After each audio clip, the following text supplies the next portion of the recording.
에브라임 사람들이 기드온에게 물었습니다. 왜 우리를 이런 식으로 대하시오? 미디안과 싸우러 나갈 때 왜 우리를 부르지 않았소? 에브라임 사람들이 화를 내었습니다. 기드온이 대답했습니다.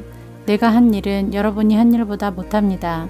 여러분 몇 명이 한 일이 아비에셀 사람 모두가 한 일보다 더 낫습니다. 하나님은 여러분이 미디안 왕인 오렉과 스앱을 사로잡도록 해주셨습니다. 내가 한 일을 어떻게 여러분이 한 일과 비교할 수 있겠습니까? 에브라임 사람들은 기드온이 하는 그 말을 듣고 더 이상 화를 내지 않았습니다. 기드온과 그의 군사 300명이 요단강에 이르렀습니다. 그들은 지쳐 있었지만 강을 건너 계속 적을 뒤쫓았습니다. 기드온이 숫곳 사람들에게 말했습니다.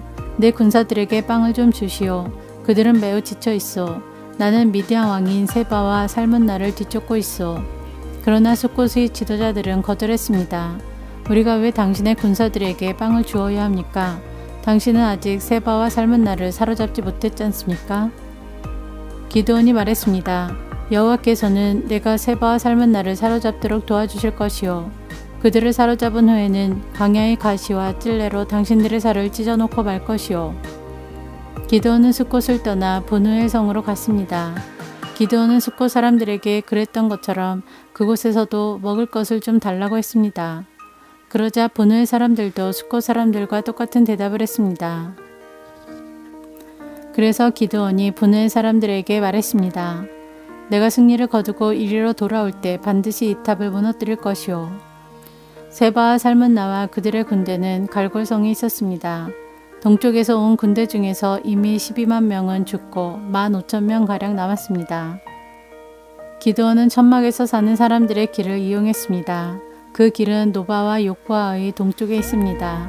기드온은 적군이 생각할 겨를을 가지지 못하도록 갑자기 공격했습니다. 미디안의 왕인 세바와 살문나가 도망쳤지만 기드온은 그들을 뒤쫓아가서 사로잡았습니다. 기드온과 그의 군대들은 적군을 물리쳐서 이겼습니다. 요아스의 아들 기드온은 헤레스의 비탈 싸움터에서 돌아왔습니다. 기드온은 숫곳에서 온 한 젊은이를 붙잡아서 그에게 몇 가지를 물어봤습니다. 그 젊은이는 기드온에게 숫곳의 지도자들과 장로들의 이름 77명을 적어주었습니다. 그 후 기드온은 숫곳에 이르렀습니다. 기드온이 그 성 사람들에게 말했습니다. 여기에 세바와 살문나가 있어. 당신들은 우리가 왜 당신의 군사들에게 빵을 주어야 합니까? 당신은 아직 세바와 살문나를 사로잡지 못했지 않습니까? 라고 말하면서 우리를 조롱하였소. 그리고 나서 기드온은 그 성의 장로들을 붙잡아서 광야의 가시와 찔레로 벌하였습니다. 기드온은 또 분우엘 탑도 무너뜨리고 그 성 사람들을 죽였습니다. 기드온이 세바와 살문나에게 물었습니다. 너희들이 다불산에서 죽인 사람들은 어떻게 생겼었느냐? 세바와 살문나가 대답했습니다. 그들은 당신처럼 생겼소. 모두가 다 왕처럼 생겼소. 기드온이 말했습니다. 그 사람들은 내 형제들이며 내 형제의 아들들이다. 살아계신 여호와를 가리켜 맹세하지만 너희들이 그들을 살려주었으면 나도 너희들을 죽이지 않았을 것이다. 그리고 나서 기드온은 자기 맏아들인 여델을 향하여 이들을 죽여라 하고 말했습니다. 그러나 여델은 아직 어린아이여서 칼을 뽑는 것을 두려워했습니다. 그때 세바와 살문나가 말했습니다. 이보시오, 당신이 우리를 죽이시오. 사내가 할 일을 어린애에게 맡기지 마시오. 기드온이 일어나 세바와 살문나를 죽였습니다. 그리고 그들의 낙타목에 걸려있는 장식을 떼내어 가졌습니다. 이스라엘 백성이 기드온에게 말했습니다. 당신은 우리를 미디안의 손에서 구했습니다. 그러니 이제 우리를 다스리십시오. 당신과 당신의 자손들이 우리를 다스리기를 원합니다. 그러나 기드온은 이렇게 대답했습니다. 여호와께서 여러분을 다스리실 것입니다. 나와 내 아들은 여러분을 다스리지 않을 것입니다. 기드온이 또 말했습니다. 여러분에게 한 가지만 부탁하겠습니다. 여러분이 싸우는 동안 얻은 물건 중에서 금 귀고리를 하나씩 나에게 주십시오. 이번 싸움에서 진 사람들 중에는 이스마엘 사람들도 있었는데 그들은 모두 금 귀고리를 달고 다녔습니다. 그러자 이스라엘 백성은 기드온에게 기꺼이 드리겠습니다 하고 말했습니다.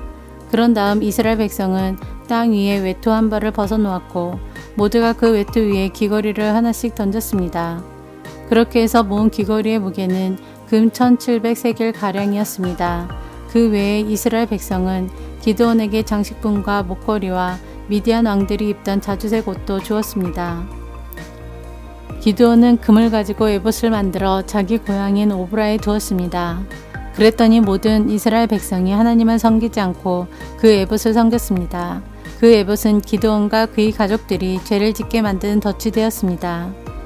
미디안은 이스라엘의 다스림을 받게 되었고 더 이상 말썽을 일으키지 못했습니다. 그래서 기드온이 죽기까지 40년 동안 그 땅은 평화로웠습니다. 요아스의 아들 기드온은 자기 고향으로 돌아가 살았습니다. 기드온은 아내가 많았기 때문에 아들이 70명이나 있었습니다. 기드온에게는 세겜에 사는 첩이 한 명 있었는데 이 여자에게도 기드온의 아들이 있었습니다. 기드온은 그 아들의 이름을 아비멜렉이라고 붙여주었습니다. 요아스의 아들 기드온은 오래 살다가 죽었습니다.